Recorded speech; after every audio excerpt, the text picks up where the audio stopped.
Hello everyone, welcome to another blog. আজকে আমরা করছিলাম চিকেন বিরিয়ানি। আজ আর আপনাদের উপকরণ শুনিয়ে পাকাবো না। আজকে সারাদিন বৃষ্টিই পড়ছিল ঝিরিঝিরি করে। এরকম ওয়েদারে চিকেন বিরিয়ানি অথবা খিচুড়ি বেস্ট।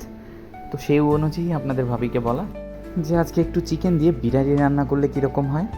আসলে আমরা 3 থেকে 4 মানুষ খাওয়ার খুব বেশি একটা ঝামেলা পোহাতে হবে না, উপকরণও কম লাগবে, তোমার কষ্টটাও কম হবে। আর এরকম ওয়েদারে যদি বিরিয়ানি একটু গরম গরম খাওয়া যায় তাহলে দেখবা মন মেজাজ দুইটাই ফুরফুরে হয়ে থাকে।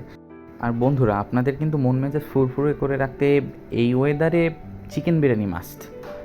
আমি কিন্তু চিকেন বিরিয়ানি প্রেফার করি, যদিও রিচি এবং আমি জানি রিচির মতো আপনারাও অনেকেই খিচুড়ি পছন্দ করেন, কিন্তু আমার কাছে বিরিয়ানি পছন্দ। আমার বোনের হাতের বিরিয়ানি, আমার বউয়ের হাতের বিরিয়ানি এবং আমার মায়ের হাতের বিরিয়ানি বেস্ট। দেখছেন, আপনাদের সঙ্গে কথা বলতে বলতেই আমাদের বিরিয়ানি প্রায় রান্না করা শেষ।